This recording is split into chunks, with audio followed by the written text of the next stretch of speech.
Hello and welcome, folks. This is Founder Laerun with Fantasy Grounds College. Today I'm going to cover combat tactics, flavor, and lore. I want to show you a few things to make your games a little bit more memorable and flavorful, and also make it to where your combat isn't so boring and static. I know a lot of us get caught up in this loop, and I think that a lot of it has to do with time and not being able to actually understand or even know what resources are out there for you to help this and make it happen. So basically, I'm going to get into using Fantasy Grounds Unity. We're going to use maps, tokens, combat tracker, that sort of thing. And I'm also going to show you some tools of the trade. So I'm going to show you behind the scenes too, so you have an understanding of what I'm using and why I'm using and such. So right from the get-go, I'm using OBS to broadcast this, but I'm going to go into other screens so you're not just stuck here. The next screen I'm going to show you is an audio program called Soundplant. Now, I'm not a salesman for it, but I definitely use this. And I will put this in the links in the description when the video is put up for archives. But basically, this is a soundboard. And what I have right now is a background sound playing. And if it's a little loud, let me know. I can kind of turn it down a little bit. Basically, what this is a way for you to enhance your game sessions with your players. This is kind of some background noise. Now, how you're going to implement streaming it or running it at the same time where you're in Discord, you're going to have to do a little research, and there's plenty of information out there online about this. But for right now, I'm just kind of showing this in the stream so that you guys can get an understanding of what I'm working with here. So this program is called Soundplant, and this is for background noise, more for ambient noises. However, the theme of my combat counter is the hyenas. So I found some hyena sound effects and kind of played with them a little bit, and I have the same instance of it, but I'm going to go ahead and click on F1, which is the first set of hyenas, not just for kicks and giggles or just for the sake of it. So they really want to make a go at trying to take care of these characters. So Narg and Nash generally are the ones that would go up first. So I think Narg would try to get as close as he can, and then Nash would go as close as he could, and then Narg would use his bow because he's kind of a coward. Nock, their cousin, he's a flint. He's very powerful. He would slowly make his way up, assess the battle, and probably go after spellcasters or anyone that looks tough. And he doesn't have any problem with going toe-to-toe with people, so he'd probably follow up or be in front of even Nash at some point. So that's their kind of like their personalities on top of tactics. So each NPC, if you can prep it and have the time, they should have a name and a tactic if they're an important part of the story. Otherwise, they're just minions and you're just going through the motions. So it's important to have a little bit more immersion sometimes, not always, just for time's sake. But you definitely would want to have some sort of way that, to make the story more enjoyable and less static or generic. So basically, they use different weapons, but mostly melee. So the author's position on Gnolls is that they're usually hand-to-hand fighters. They have a high strength, they have average dexterity, average con, and respectably there's like 5 hit dice on some of those Gnolls for shock troops. If they spot a vulnerable target, most likely at night or something, or a nighttime patrol, because they have dark vision, they would probably ambush against PCs that don't have it. So they would probably recognize that humans are not very able to see in the dark usually, unless they have torches and stuff.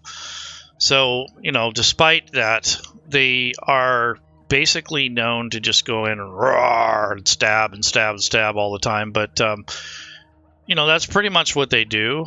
They're fearless, they're aggressive, they use their full movement speed to approach targets, and then they attack with spears.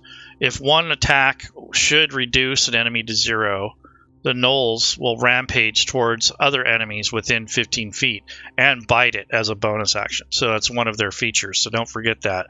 I've seen this, and I'm guilty of it myself, is you'll have a stat block here, and if you don't get a chance to look it over, you're really not going to play this NPC to its fullest potential.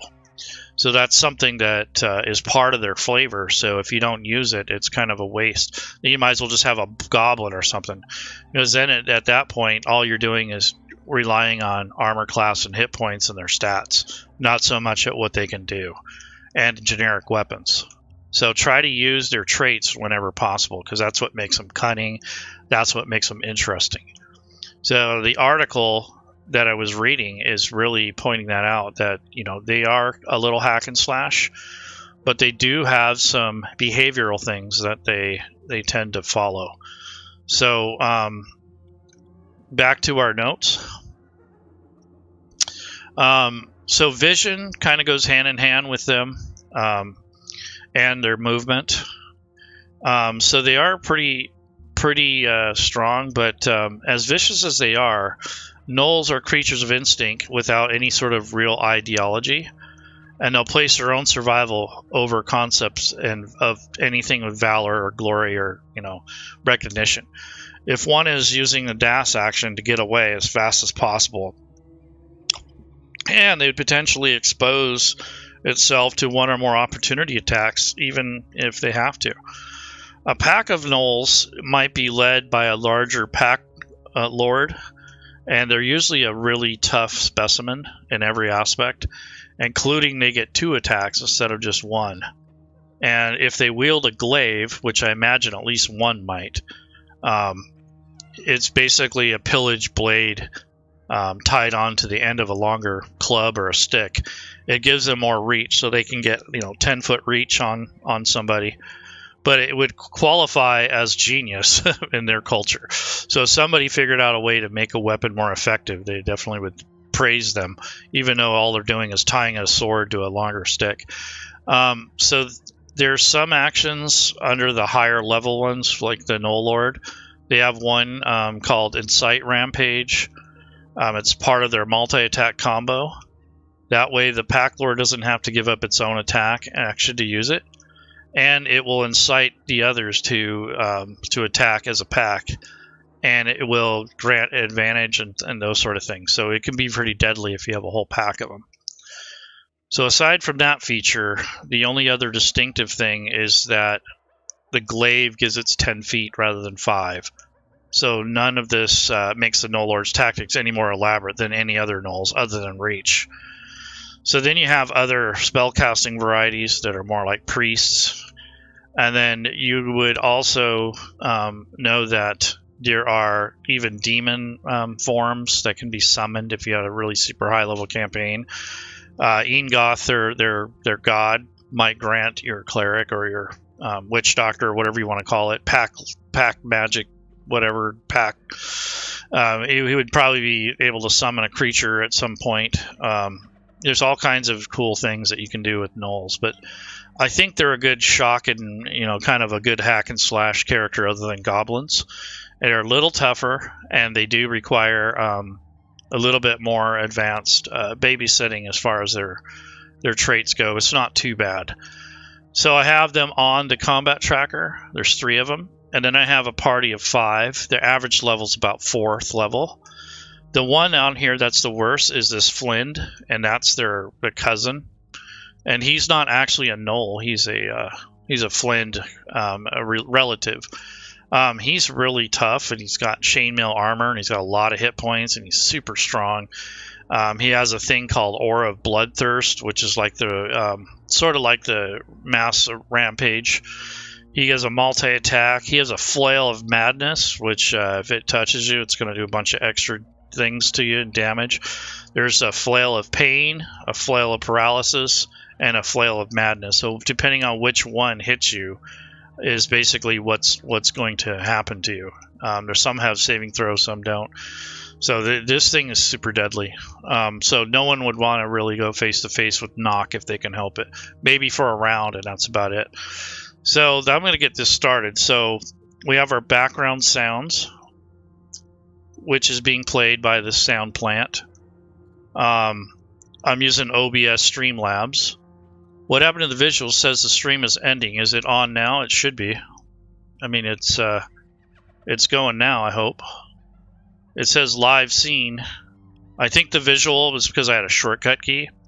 So when I touched it, it actually went to the stream ending. Hopefully it's going now. Sorry about that, folks. But we should have if Fantasy Grounds should be up now, hopefully. So basically, what I'm doing now is I'm getting set up for the combat. I was discussing the potential tactics that they might use. Usually it's kind of a go after the weakest character, and then they'll run if they have to, and they generally don't care about each other's safety, so they're kind of a really hack and slash type of monster. Is everybody seeing the stream okay? Hopefully. If not, I'll run the stream again. Lewis, is it okay now? I mean, I just I made sure that the right scene was selected in OBS.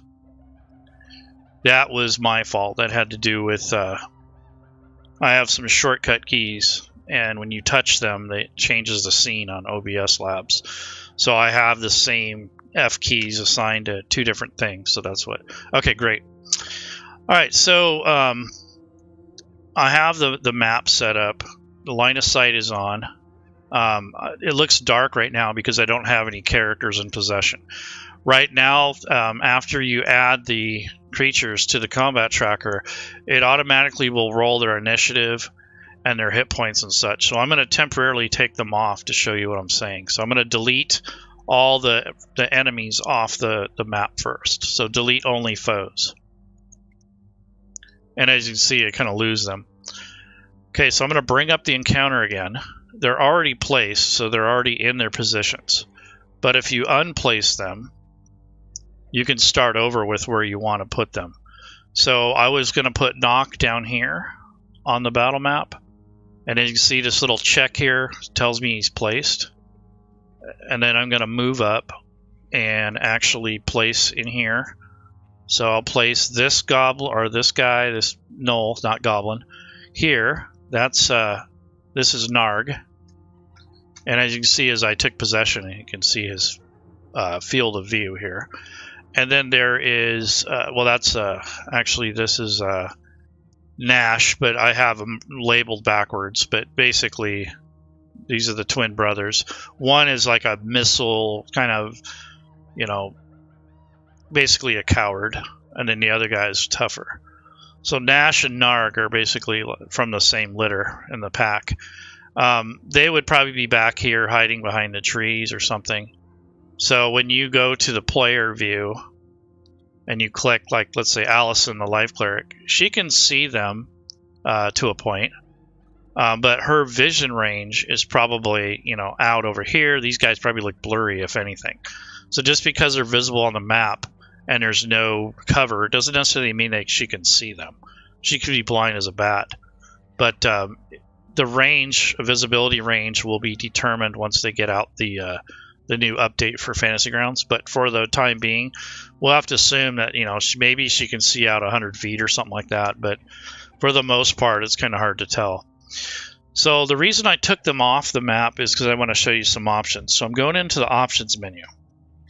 And I'm going to bring this here, and I'm going to stretch it out so you guys can see more of the buttons.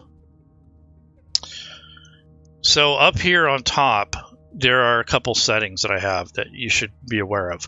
So auto NPC initiative. Right now it's on. If you turn it as group, the two Gnolls will go together, and then the Flynn will be on its own initiative. If you turn it off, you have to roll initiative for everybody.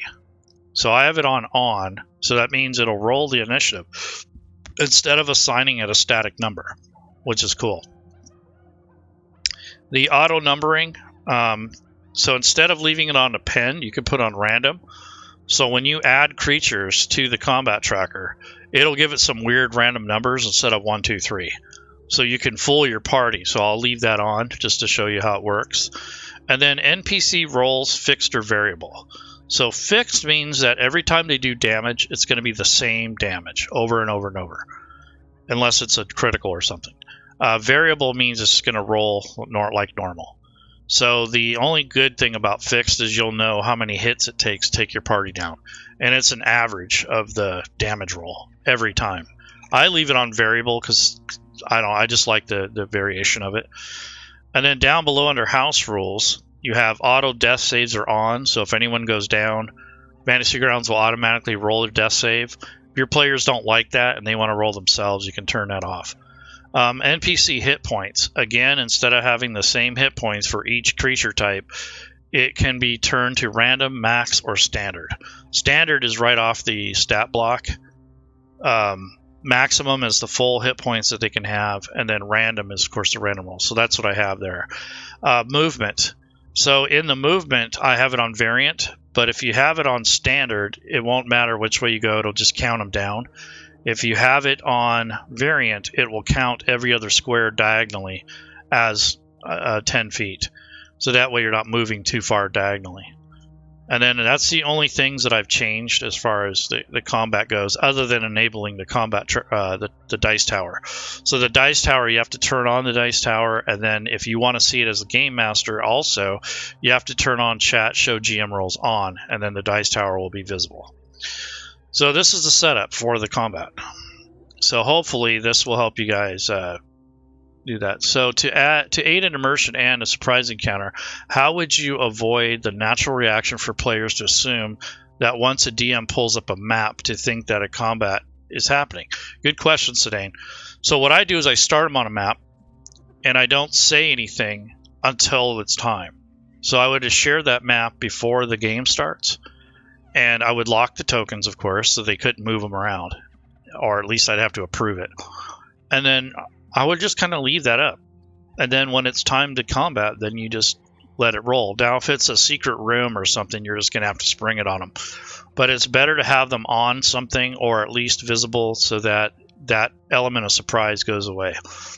The other thing is I have them roll initiative in the very beginning so that they have a speaking order. So one, they're not talking over each other, and so that B, they always have their initiative ready to go.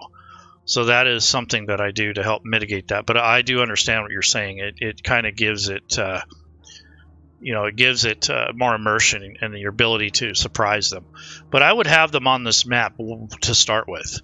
And I would say, okay, we're going to start by this bridge, and I wouldn't say anything else. I would let them role play and talk about the story and everything. And then when it came time, I would secretly roll. I would take the encounter itself, and since they're all placed right now, they wouldn't be visible because I would have this already placed, and once I close it, they disappear off the map. So they're already pre-placed, so the characters wouldn't even see them at that point. And that's when I would start running the encounter. Then I would pop up this, which players don't see, which is the encounter itself. Click the down arrow. And what I want to do is look at these here. So if I go to my pointer app, I'm going to actually have a magnification setting here. So there's a spotlight, which we can do. So over here, as you can see, their initiatives are all different. So you have 18, 12, and 4. And then their hit points, 24, 126, and of course, knock is really tough. He's 122. So that's the difference between having, that and just using the static settings. So that's what you want to make the game a little bit more interesting. Instead of just, goblins have 7 hit points. That keeps the metagaming down. I like the random settings as combat needs to be a threat. Yes, I agree. Even for me, it's funner, even though it's a risk. I kind of like the idea.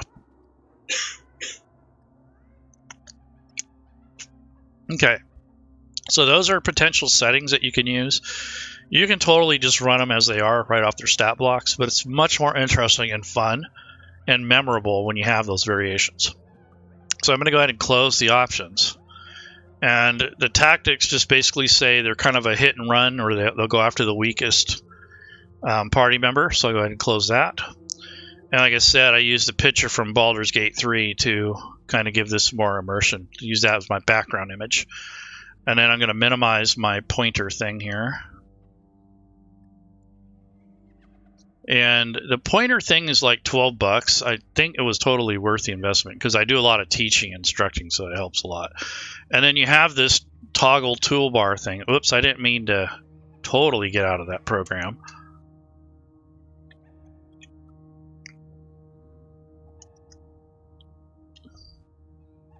There we go. Okay, so I can minimize it so that little dial thing isn't there. Okay, so another thing I've done to make this easier and quicker is I'll layer the goblins and the, whoever you're fighting in a layer. So in other words, I have this NPC here. I'm going to take each one of these and put them in this row. And this is before I even start the encounter. Or even before I start the game. It's part of my setup is I'll have these, and then the characters should also be treated similarly so that it's easier to access their sheets and you can find all their stuff easier. So this guy is ready to go. This is Sterling, the rogue. This is Kalen. He's a level 4 Eldritch Knight. So he's kind of like a fighter type. And then, of course, I put them on the Actions tab so it's ready to go and I don't have to fish around. And on the mode at the bottom, it's Combat and Actions. So if you look on this down here, this is the 2 modes that you want to be in when you're ready to play. If you click on it for Standard Actions, that's kind of like when you're building your character.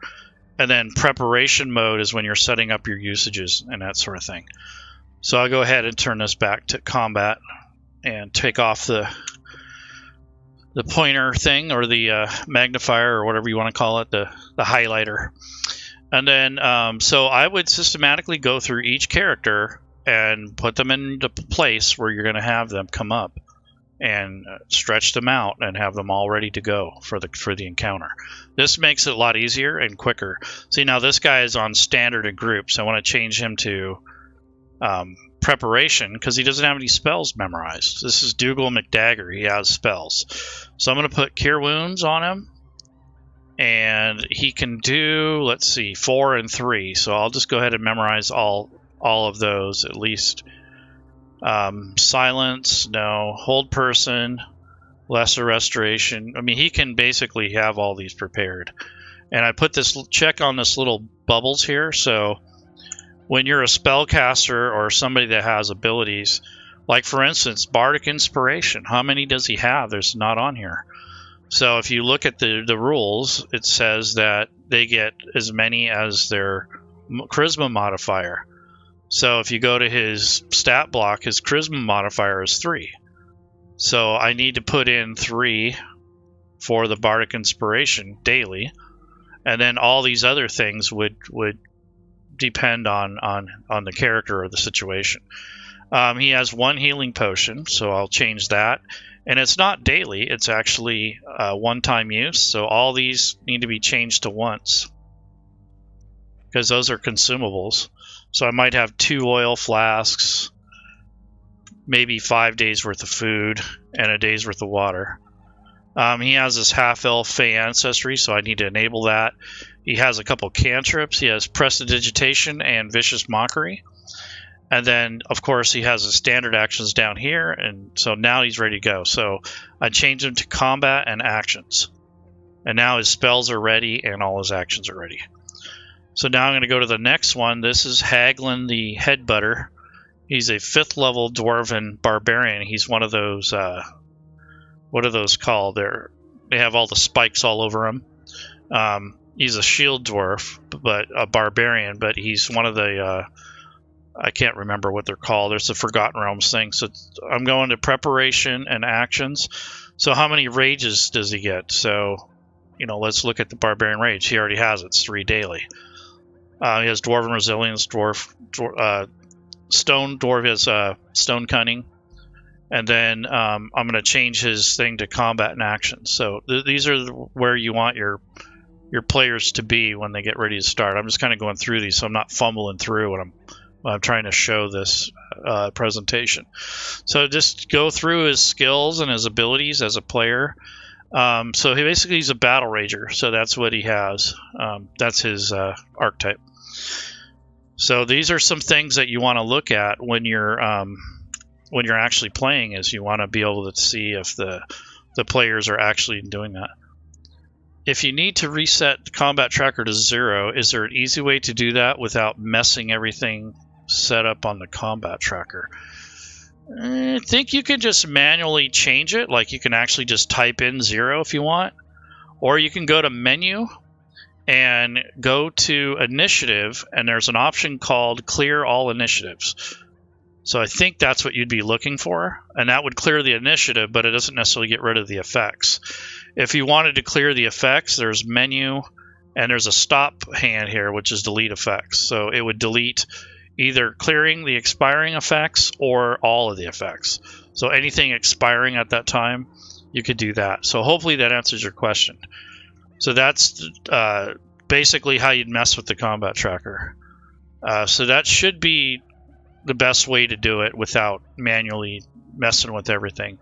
I think that's a good way to do it, just to reset the combat tracker instead of messing around with the characters and the numbers and playing with the duration and all that kind of stuff. Hopefully that's what you were asking. The other thing is to have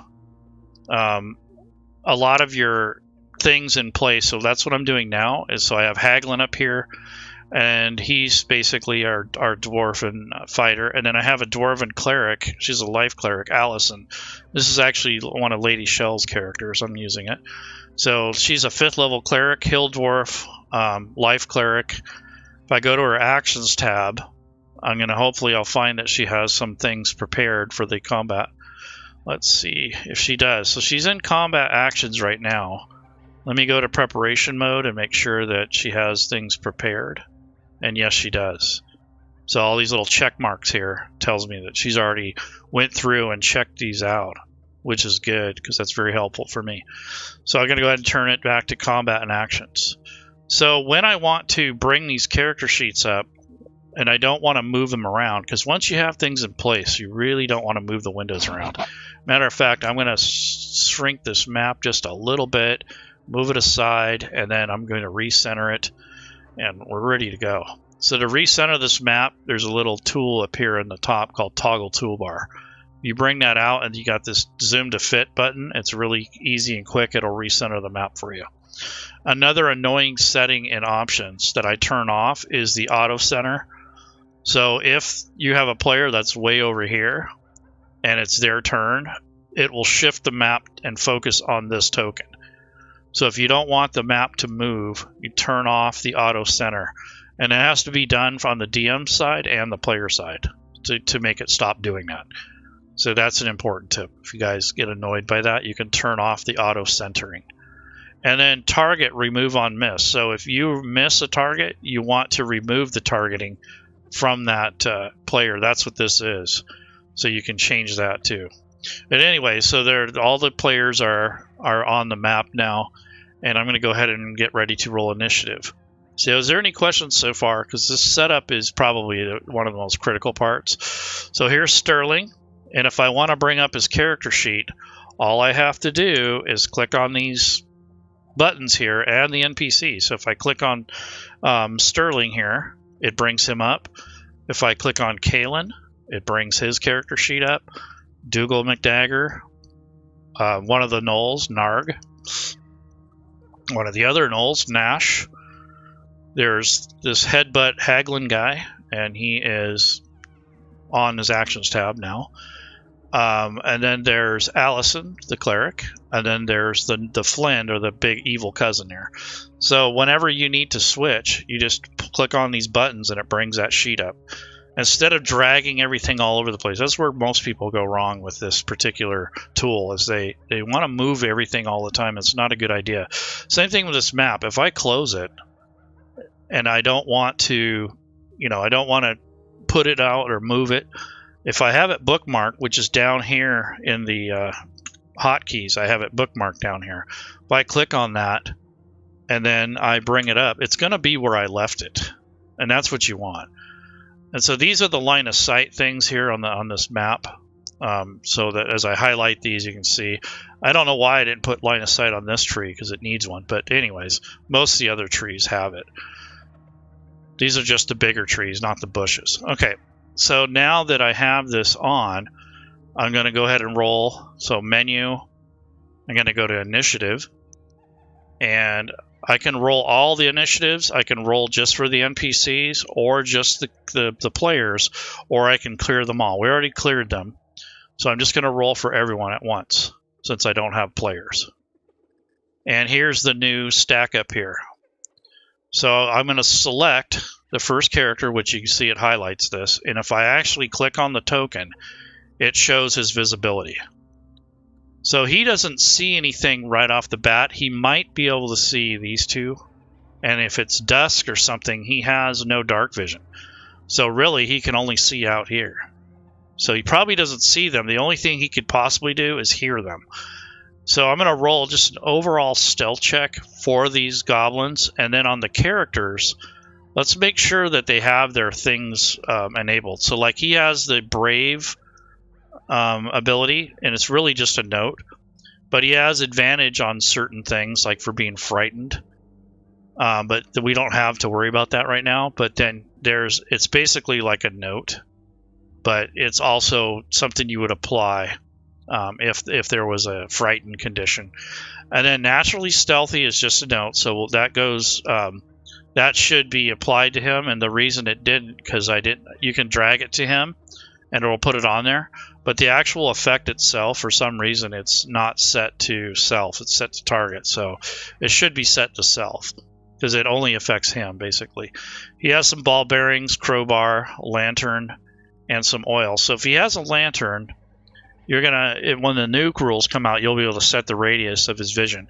But he can only see probably, maybe halfway out to this bridge at the most.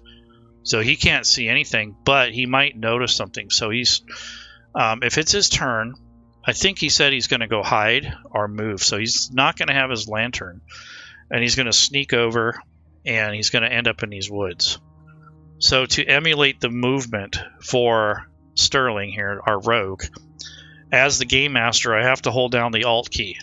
If I just move it, it's not going to show the movement path.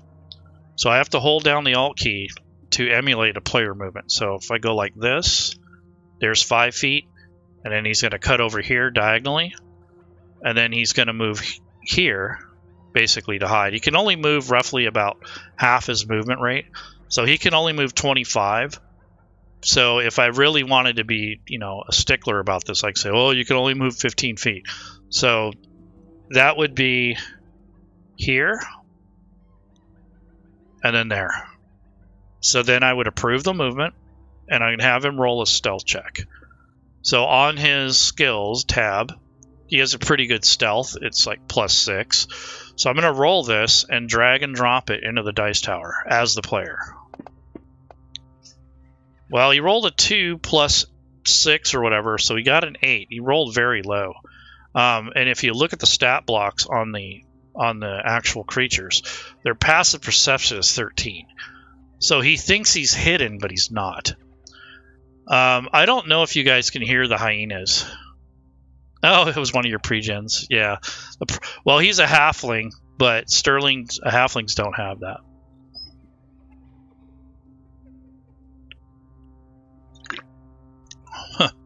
Celestian says, I prefer the desktop map mode myself.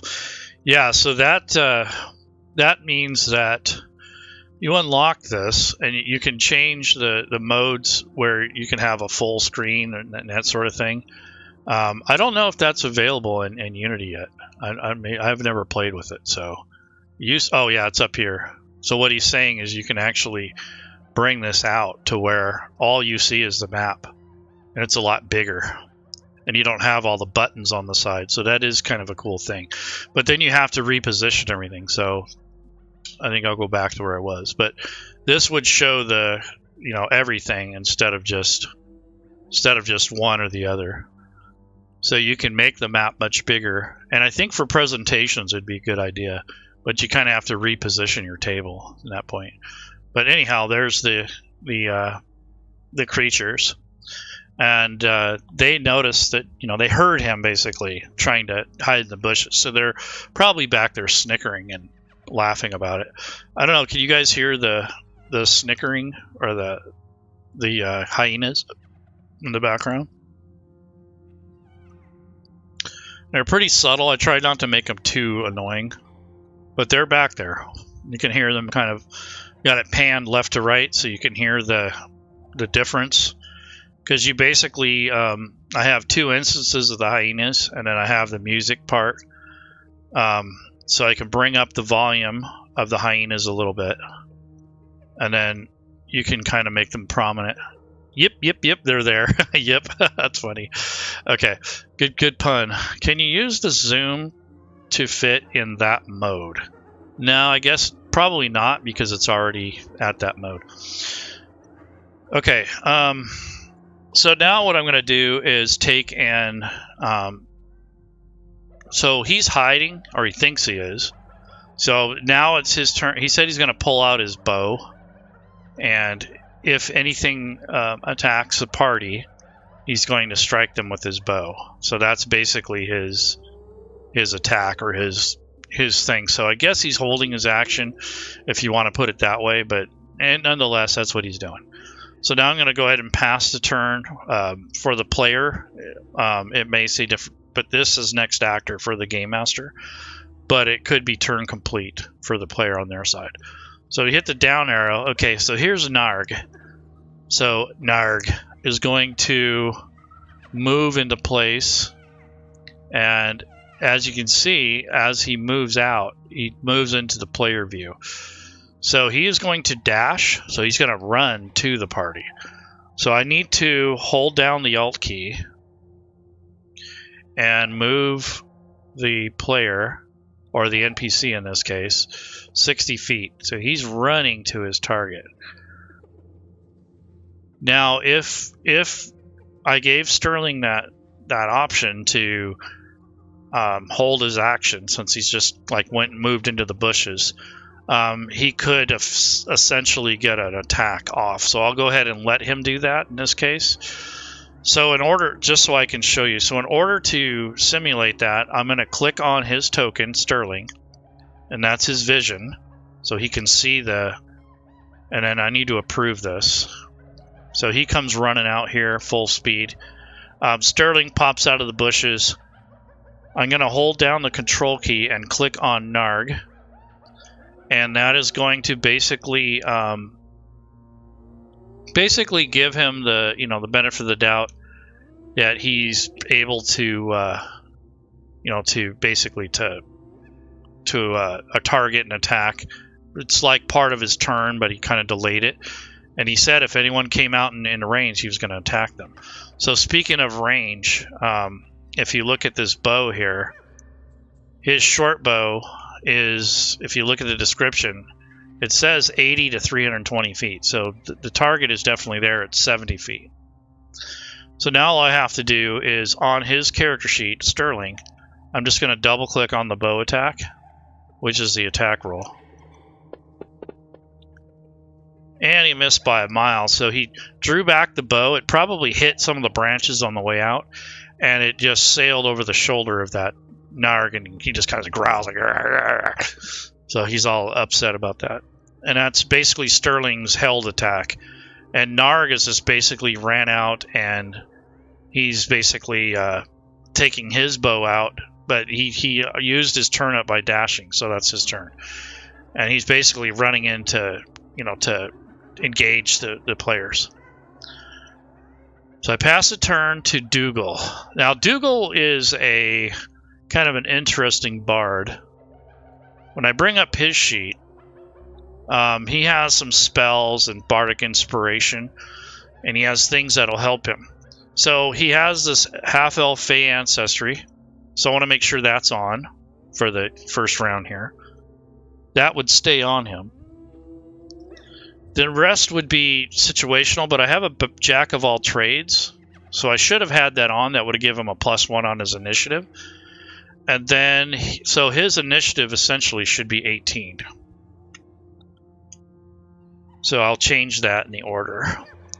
And I just manually fix that. And then he has some spells here. So I think he's going to do a vicious mockery. He's going to go, nah, nah, nah, nah, nah. So I think what he's going to do is move up to the edge of this bridge for cover and this bush here. So I'm going to place him here. So again, if I want to move him, I need to hold down the Alt key and then initiate his move. You don't have to hold it down the whole time. And move it there and then approve it. And what he's doing is he's kind of using, you can get partial cover from the bridge, from the rails. So he's kind of using the railing for cover in that tree partially. So if anyone shoots at him or anything, they're probably going to have a -2 because he can kind of duck behind the bridge. Plus he's not very tall. Did I move the wrong character? Yes, I did. So I moved Allison. My fault. Here he is. So here's Dougal. So here he goes. And like I said, when you take possession of the token or the character, you can see what their vision's light of vision is. So Narg is no longer hidden, so I need to basically turn on this little eyeball here. So if you look here, there's a little eyeball that shows when to hide or unhide. So I had to unhide him by clicking on the eyeball. And I'm going to make this token a little bigger. So if you zoom in a little, you can see this token's a little small. So if I click on the token and hold down the control key, the right control key or the left, I can scroll this up or down, up and back, and that will make the token a little bit larger, a little bit more visible.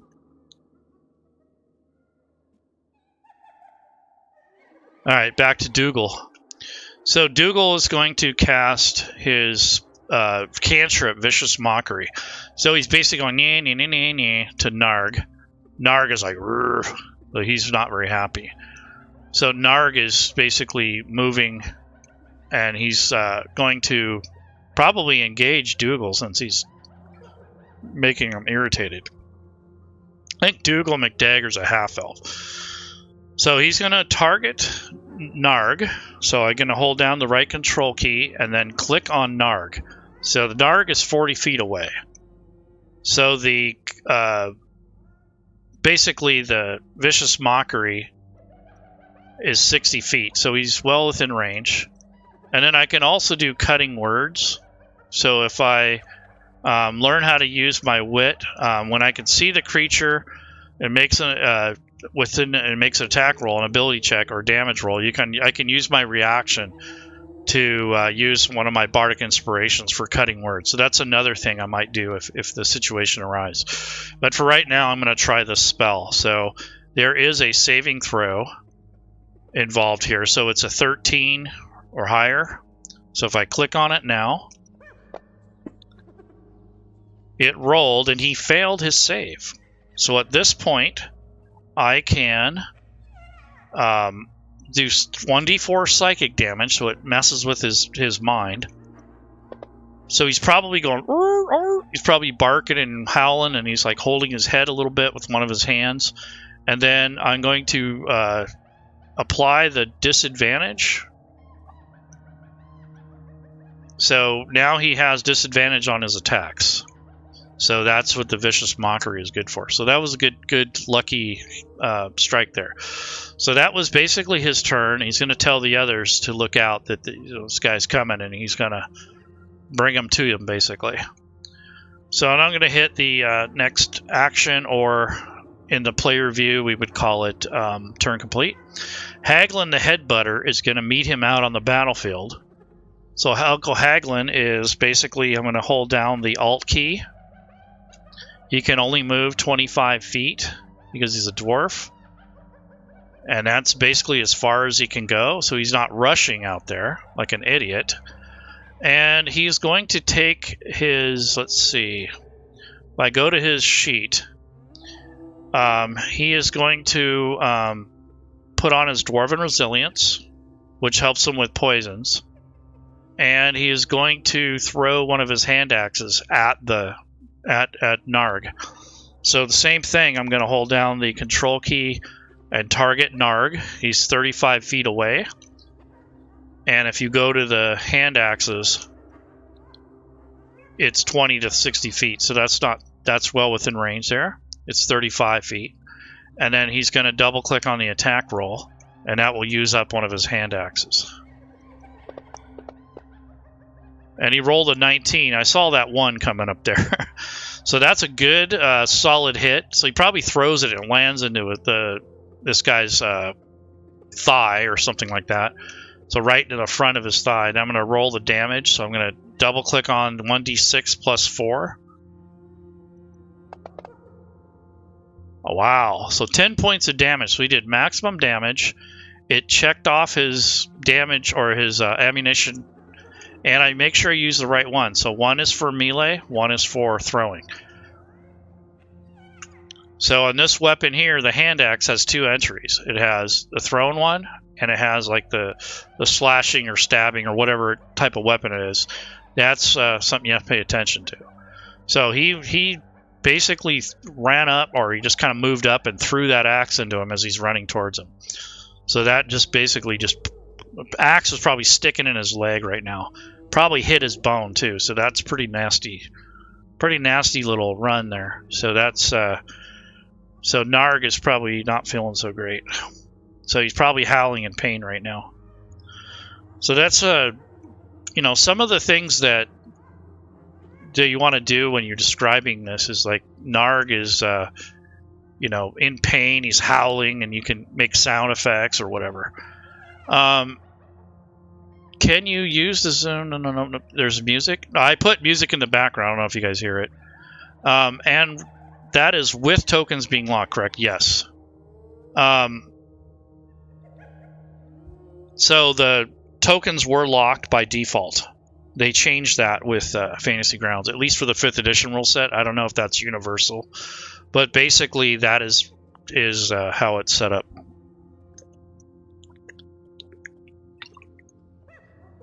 Okay. Another thing I should have thought of is putting like a little bit of the creek in the background. If you guys look carefully, there's a reflection of the water. So Haglin went. I made sure his things are on. And what I think, if he had a bonus action or anything, which he does, I'm going to go ahead and cite his rage. And then I'm going to apply that because this is a bonus action. So he attacked. And then I'm going to apply this bonus action. If you read it, it says, you have advantage on strength. While raging, you can get the following if you aren't wearing heavy armor, and he's not. The battle armor would be medium, I believe. Yeah, the battle rager armor is a medium armor, thank God. Otherwise, this would be totally useless. And then the other thing is, if you wanted to check that, is spiked armor. Yeah, it's medium. So you always want to check that when you have traits and stuff. But anyway, so he's got his rage on, and I clicked on the effect. So it's on him now. So when he's ready to fight, it's ready to go. And now I'm going to go ahead and advance the turn because he's done moving. He attacked. He took his bonus action, so he's pretty much done. So turn complete. Now it's Nock's turn. So Nock is the Flynn cousin. He's pretty tough. So he's just going to saunter over. He can move 30 feet. And he has an aura of bloodthirst. So within 10 feet of him, any creature will take the bonus action to bite any other creature within 10 feet. So I'm going to go ahead and reveal him. I'm going to adjust his token a little bit, like I did the others. And then I'm going to move him by holding down the Alt key.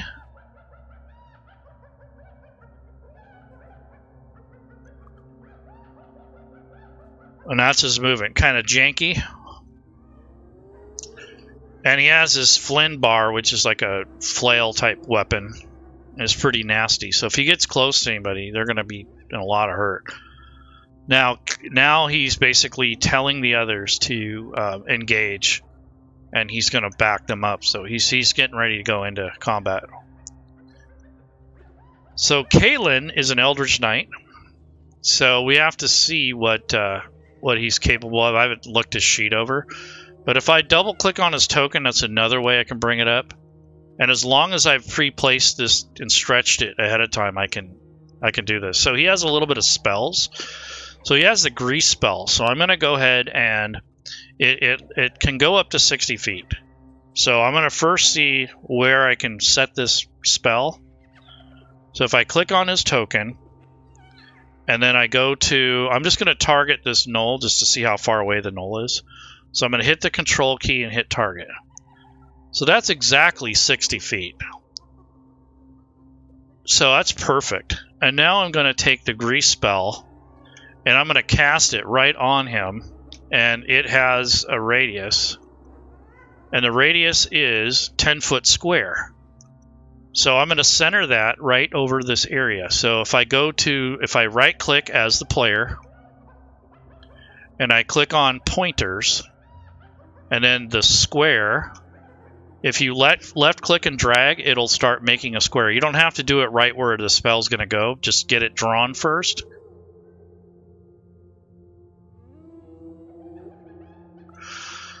So there's a 10-foot square. And it takes on the color of the dice that you use. So if you change the color of your dice in mid-game or, sometime during the game, it'll, you can make it change the color. You'll know whose player is casting. So it's depending on your color of your dice. And then I'm going to go ahead and change the font of the dice because now that I have it light green, I can't read the text. So I'll change it to black. There we go. So now I'm going to move this.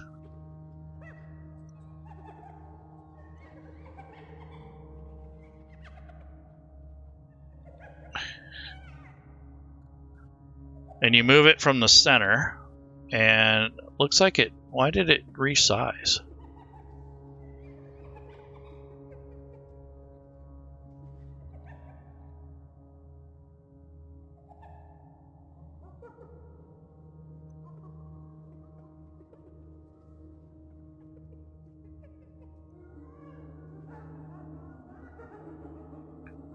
Yeah, I don't like the way that just changed. That was crazy because I didn't resize it. I just moved it. So I don't know if that's a bug or something I did wrong, but basically I right click and remove the pointers. I'm going to try it again. So I'm going to right click on pointers, click the square, draw it out first. So in other words, it's a 10-foot square, and then take the center of it and place it where you want it to go. So right there is where I want this thing to be. And now I have them targeted already. So if you look here in the combat tracker, it says targets Gnolls, and it's this Gnoll here.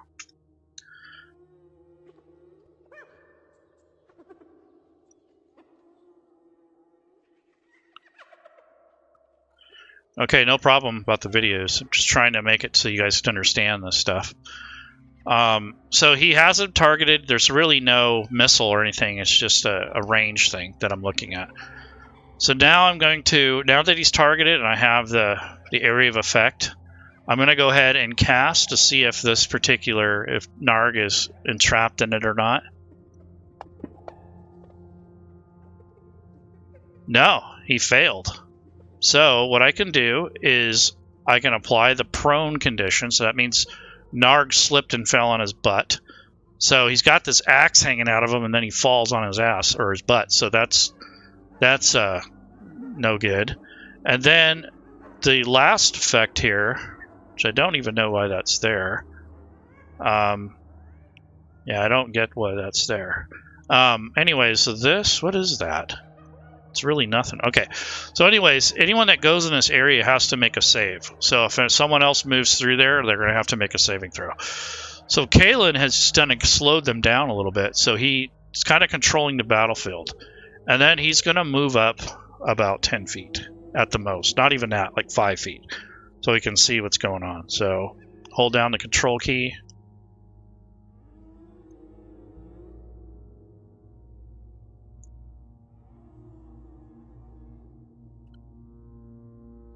I'm really wondering why he's not moving.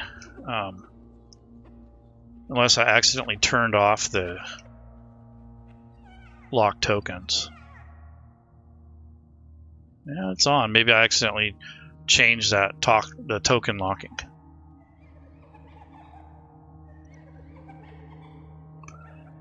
That's so weird. For some reason, his token isn't tracking right.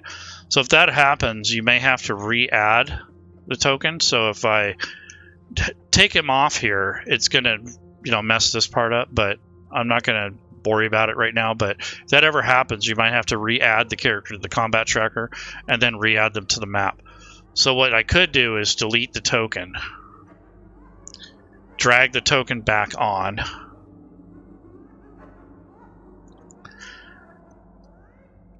and now see if the Alt key works. Yeah, so it's just a little glitch or something. Maybe I hit some control keys and didn't know it. All right, so that's Kalen's turn. So he moved, he did his attack, and he's ready to go. Now that was a first level spell, so I have to check that off on a sheet. Yeah, it's important that your players remember that. He also has Fey Ancestry, so I want to make sure that's on. He has Action Surge. He has Dueling, so if he uses, let's see, it says if you use a fighting style, you choose one of the options. So Dueling allows him to get an extra armor, so he gains +1 to AC. So if I click on that, or actually Fighting Style Dueling, he gets an extra damage for melee. So when he does get into melee, he has that. And then he has a weapon bond. So if he drops the weapon or anything like that, it'll come back to him. So that's pretty cool. So I'm going to go ahead and just click on that for a note. So that's just a bonus action he has if he loses his weapon. All right, so that's his turn. And now I'm going to go to the next Allison, the Life Cleric.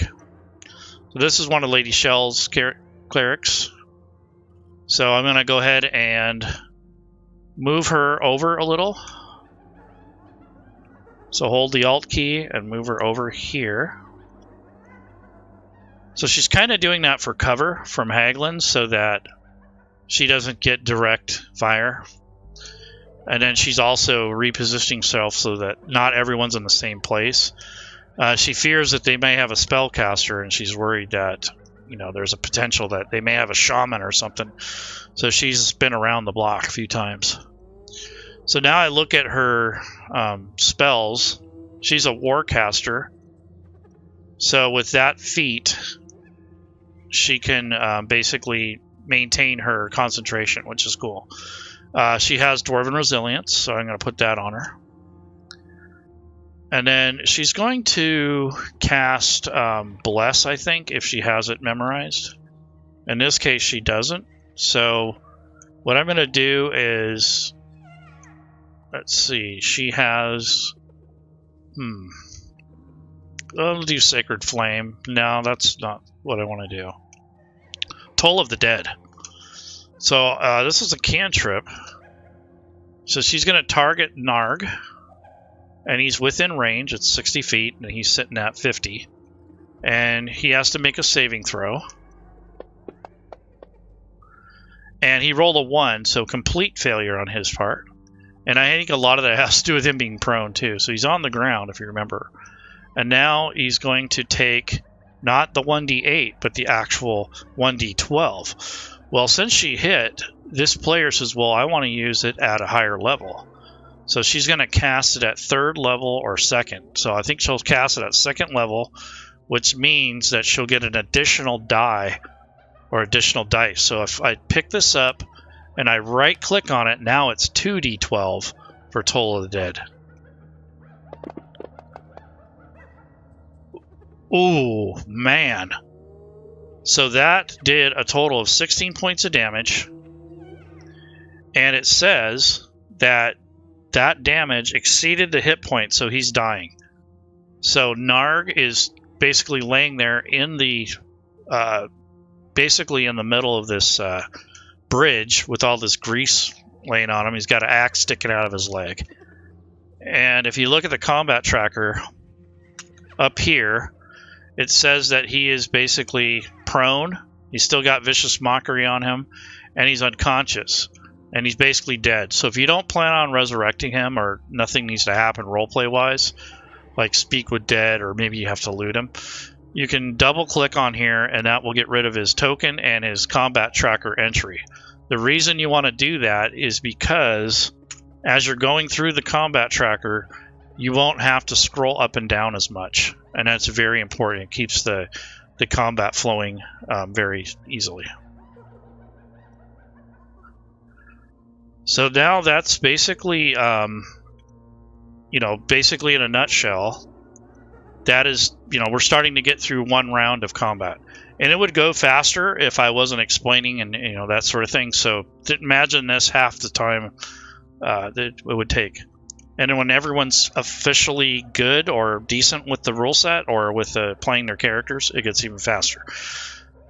Okay, Nash is upset. His brother is down, so Nash is going to come out.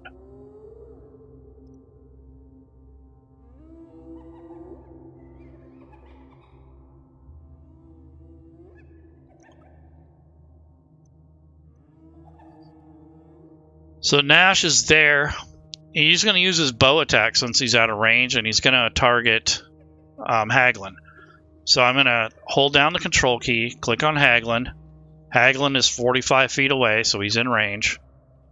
The Gnoll is going to use his longbow, so +4 in attack. Wow, he rolled a critical.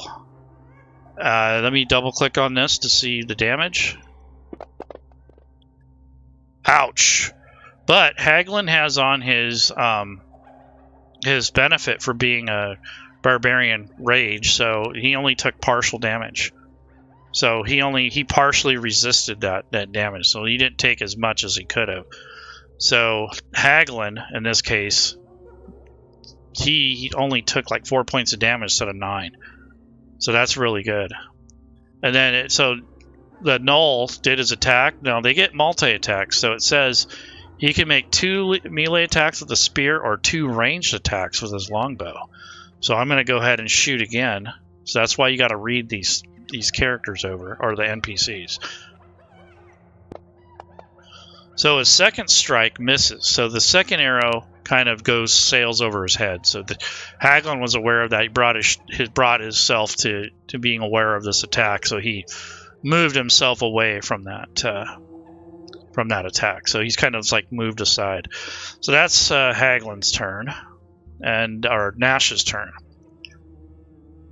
So I'm going to hit next actor, and now it goes up to the next round to Sterling. So basically that is how combat is conducted in this rule set. It might be a little different for Pathfinder. There might be more options, but for the most part, having the background sounds and the images and all the different accessories, and I even have this background decal to show the players. I have some what are these? The images that I put together that are for this scene. So I made a picture of the trio here. I just used some images off the internet, and I used in this case, this is Microsoft Publisher to create this image, but it just gives you more immersion. Kind of gives you an idea of what your players are looking at. You might want to share this picture or something. So if you were going to do that, you right click, sharing, share image or record, and this will become a shareable asset that your players can see. Now here in the images, you can see this little letter P here is for public. That means this is shared amongst the party. Once you're done sharing it and you don't need to see it anymore, especially if it's just a handout, you click on that to clear it, and that frees up memory. That's so your computer's not constantly trying to push that image to your players. So that's how you conserve on bandwidth. So basically that's the majority of the lesson I have here today. Hopefully that helps you guys some. I'm not going to go through the whole battle, but basically that is how I keep this immersive. So I turned off the audio now, and when I'm done, if I shut all these things down and I come back here, let's say tomorrow, before I leave the table, I'll do a right/command save. That saves that. This will save anything I've done. I mean, Fantasy Grounds is already saving in the background, but I don't know when. And in case I have a corrupt, if you right click and click exit session and then left click the button to return to launcher, that's the correct way to exit. But I go ahead and save it ahead of time, so kind of paranoid about that. I've lost a lot of work because sometimes it won't exit properly, especially in Classic. It was really bad. But anyway, so the main thing to focus in on is make sure you preserve your work. And then once I come back here, everything will be here. I mean, I'm on round 2, so I don't change anything here. I leave the text the where it is. And then I can just click on the edge here on the combat tracker, bring up all the sheets again, just like we had earlier. And then if I want the map up, I have a shortcut on the bottom, and the map is still there. And the story entries are still where I left it. So there's no need for you to panic and just put everything where you want it and then bring it up back up. Or take a note and make a run list so that all the different things that you clicked on are on one list. You just click down that list and everything will pop up where you had it. You don't need the screen saver thing or whatever, window saver. That's very lazy. That's like one single click as opposed to a few clicks. It's not that big of a saver as far as I'm concerned. I don't even know if it works for Unity anymore. So anyways, this is the combat flavor tutorial. The main thing I wanted to focus on is that each one of these NPCs had a personality. They had a name. They also had unique and specific things to them that basically gives them a little bit more sake and more action in this, and it just makes it funner. I mean, I even I went as far as making a little story for them and their relationship with each other. I mean, they don't get along as well as you'd hope. I mean, they're kind of abusive towards each other. They're like typical siblings, they'll thump on each other and they'll yell at each other and they'll push each other. But once you attack one of them, then they all gang up on that person. So it's kind of like, you're not going to hit my punching bag. It's that sort of thing. But this is the image that I pulled from Baldur's Gate 3. And then this picture here was from an idea that this was supposed to be for Nock, for the Flind. I had a picture for him with his Flind bar thing, and he's kind of out in the countryside. And then this was supposed to be a pack of gnolls. And then this was Narg here when he's on the battlefield, or maybe this is Nash. Yeah, I think this is Nash. So Nash is more of a melee fighter, so yeah, he'd definitely be something he would do. So he's out in the battlefield, and then of course there's the image I had where it had Dritz and his Guinevere and then all the other creatures. And then I had this to kind of show you roughly, who the tokens are. And then if you go to my assets and such, you can see that Narg is the coward, the whiny, cowardly, and sneaky one. Nock is the Flind, or the tough one. He's the cousin. He's cunning, brutal, and relentless. So once he gets a hold of you, he just keeps thumping on you. And then Nash is kind of vicious and reckless and very sadistic, so he likes torturing people and stuff. So anyways, that's the gist of this group here. And it kind of gives you just a rough run list of how they would behave. So Narg normally wouldn't run out like that. He would shoot his bow first. And this guy, Nash, like he did, he ran right up to the battle. So obviously he drew all the fire and got himself killed. Nock didn't get out far enough, but if he would have got close enough to anybody, his flail would have done some serious damage. So I didn't have time to run the incomplete battle, but that's something that Windows Saver X works for me. And okay, that's cool. I don't really use it. I don't think it's necessary. It's helpful, but I usually have all my stuff placed. And when I come in, I just have to do a few clicks. It's not, instead of just one. So it's really not that big of a saver. Now, if it saved all my groups and stuff, and that'd be one thing, but it doesn't. So I don't use it. I used to, but to me, it's not as useful. But if you like it and use it, that's fine. All right, so that's calling it a day. If there's any other questions, please ask now. I'm going to start exiting, and I have a run list of all the stuff I used, at least as far as the assets and the things go. I have a run list here, so I'll put this all in the chat when I get the video up. I will definitely put this in the description notes for YouTube. It'll also be on the video on demand, but you won't get all the links, but if you want to run it through Twitch and also on Facebook. So hopefully this helps you guys out, and this makes things different and helpful for you guys. I don't know if you guys are new users or users that have been playing for a while, but hopefully this helps. Thank you, Flashing Turtle. Appreciate it. Okay, folks, I'm going to call it a day. And like I said, it'll be an archive if you missed some of this. Take care, everyone. Happy gaming and enjoy your weekend coming up. And don't forget that GaryCon is coming up. If you're part of that, sign up. And tickets are on sale now. And then in Fantasy Grounds College, we are still having Ruleset a month. We're doing DCC or Dungeon Crawl Classics with Goodman Games. So if you want to check that out, we're doing that all month. There's seminars and such. And also, leading up to the event for GaryCon, we have plenty of things on our calendar to help train you as a game master. So if you're running something for the first time or it's been a long time, take those classes and definitely make sure that you make the best of the resources that we have. And like I said, this is all free, but if you guys are inclined to support us, we have a Patreon. It's Patreon/FGC. And again, hello, Lady Shell, and hello, everybody out there. Sedain, good to see you again. And Sedain, we got you some buddies, so we have some more Pathfinder folks, mostly Pathfinder 2, but still, that are joining our crew. And maybe someday you'll be able to. Lewis, good to meet you. Rugen, I remember seeing you in class. Good to see you. And